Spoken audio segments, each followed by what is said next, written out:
Bonjour et bienvenue dans cette autre chronique de Travel. L'année dernière a été une très bonne année pour le tourisme international selon le dernier rapport de l'Organisation des Nations Unies pour le tourisme. En 2018, il y a eu 1,4 milliard d'arrivées de touristes internationaux, un chiffre que l'OMT ne prévoyait atteindre en tourisme mondial avant 2020. Le tourisme au Moyen-Orient et en Afrique a dépassé la moyenne mondiale de 6% sur 12 mois, avec une moyenne de 10%. Soit une augmentation de 100% au Moyen-Orient et un bond de 7% en Afrique. L'Asie, le Pacifique et l'Europe ont progressé de 6%. C'est l'objet de notre chronique de ce jour. Oubliez la vallée de la Loire et la tour Eiffel. D'ici à 2030, les montagnes jaunes et la tour de Shanghai seront en tête des listes mondiales de voyage. La Chine devance la France pour devenir la première destination touristique mondiale. En plus, beaucoup de Chinois voyageront à l'étranger au cours de la prochaine décennie que toute autre nationalité, à mesure que les revenus des ménages augmenteront selon Euromonitor. On peut se demander pourquoi ce buzz autour de la Chine. Examinons les dernières actualités. Pour la première fois en 94 années, le musée du Palais de Beijing, communément appelé la Cité interdite, a ouvert ses portes au public après la tombée de la nuit avec des résultats spectaculaires. L'événement spécial, qui a eu lieu mardi et mercredi, faisait partie de la célébration du Festival des Lanternes de Beijing, qui marque la fin des vacances du nouvel an lunaire. 6 000 billets pour l'événement de 2 jours ont été vendus dans les heures qui ont suivi le lancement.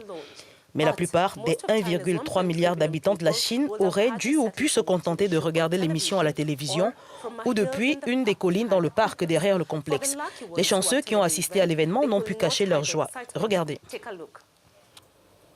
Je pense que c'est très significatif car le Festival des Lanternes et la Cité interdite vont s'ouvrir pour la première fois la nuit.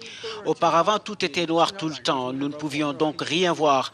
Lorsque les lumières sont allumées, tout devient très beau et cela semble très beau, même de loin.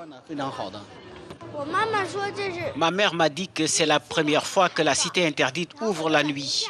Et j'imagine qu'il faudra beaucoup de temps pour voir sa prochaine ouverture. Je reviendrai certainement la prochaine fois, car je n'ai pas vu assez cette fois. La cité interdite était la demeure des empereurs des dynasties Ming et Qing entre 1420 et 1912, année de l'abdication du dernier empereur chinois. Elle a été transformée en musée du palais en 1925 et classée au site du patrimoine mondial de l'UNESCO dans les années 1980. C'est l'une des attractions les plus populaires de la Chine et un lieu incontournable pour les touristes. Le musée du palais s'est mis en campagne pour attirer encore plus de visiteurs. Zhang Xijian, son conservateur, a déclaré qu'il souhaitait rendre la culture traditionnelle chinoise plus accessible au grand public. Pendant ce temps, la nation asiatique géante assiste à une croissance manifeste du tourisme culturel. Les analystes estiment que la popularité croissante du tourisme culturel est associée à un changement de mentalité. En outre, selon les données de l'Académie chinoise du tourisme, l'industrie du tourisme du pays a enregistré une forte croissance de ses revenus et du nombre de visiteurs pendant les vacances de la fête du printemps.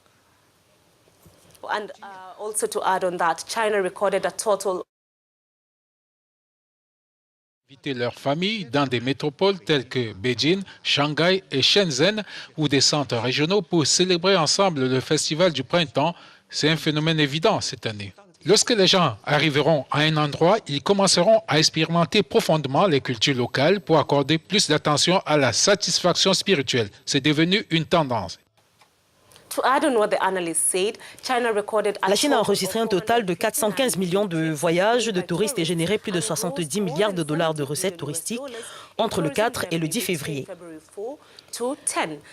La fête du printemps est la plus grande fête chinoise, bien que les gens la célèbrent de différentes manières et se prononcent lors du gala du printemps. La regarder à la veille du Nouvel An fait désormais partie des célébrations du peuple chinois dans le monde entier.